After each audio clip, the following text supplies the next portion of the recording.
Personally, I don't think any guy should cross 30, 32. By 32, it's already late. You shouldn't.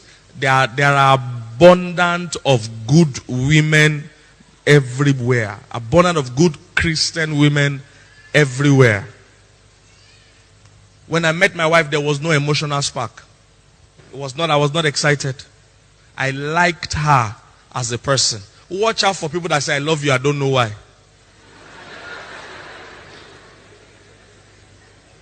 I knew why I liked my wife, and those reasons are still here today, and I still like her today.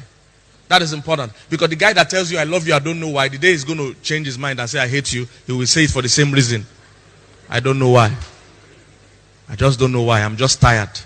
That is the sick. Now listen, have you noticed that in the days of our fathers, they didn't marry based on emotion?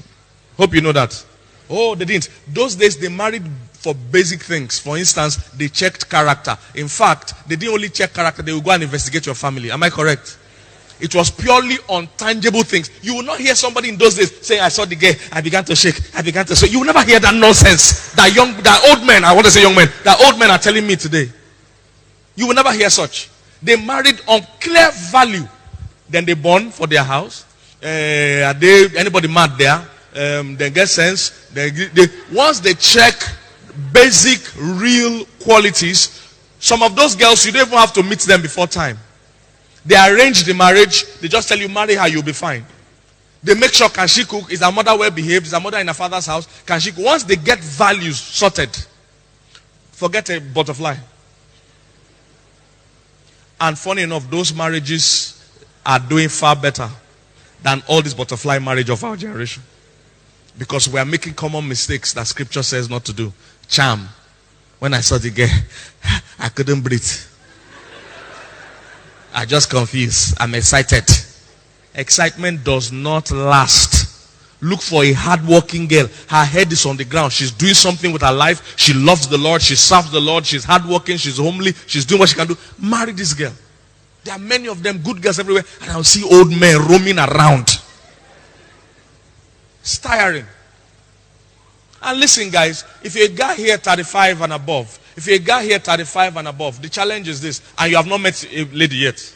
Challenge is that meeting the girl and marrying the girl will still take approximately 1 year. Assuming you meet the girl today. To still take 1 year. Because you will still be friends, you will still date, you will still meet father, meet mother, meet pastor, do church counseling. Roughly 1 year. By the time you do that, then if she gets pregnant on wedding day, it will take at least 9 months before your first child comes. If she doesn't get pregnant on wedding day, you go begin work. This means, for instance, if a guy here 38, 39, and in 2 years your firstborn will come. This means, sir,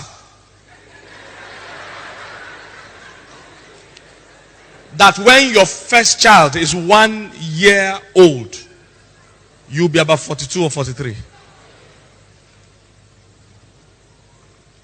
Who will go for his inter-house sports? I know you're not thinking far now, but I'm here. I'm your pastor. I will help you think far. You know you won't go for the inter-house sports.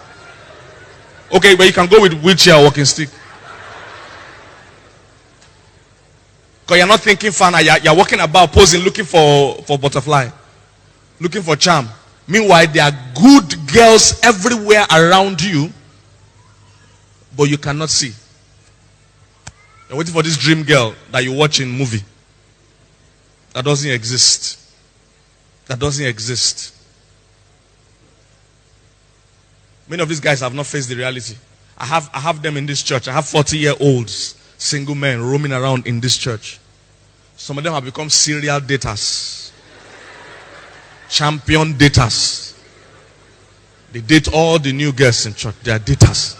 They never marry, just date.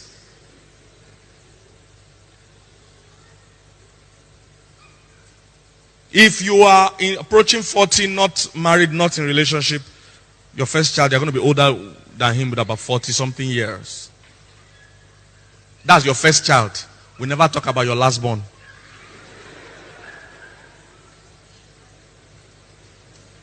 We never talk about your last born. The implication is this also.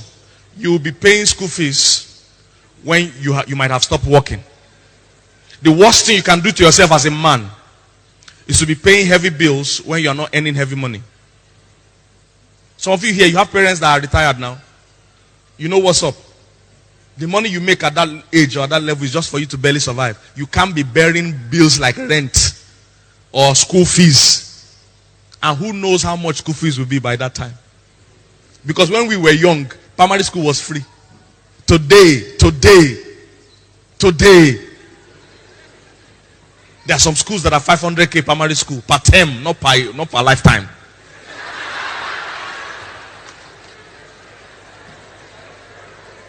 So their old brother,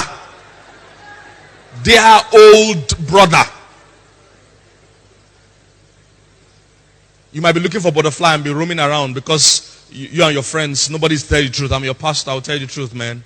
You are running out of time. You can't afford the messing up the time you are doing. You can't afford it. Chairman Beard Gang. Chairman Syria Daters Association. Chairman Single Fellowship Nationwide. For something. It's time to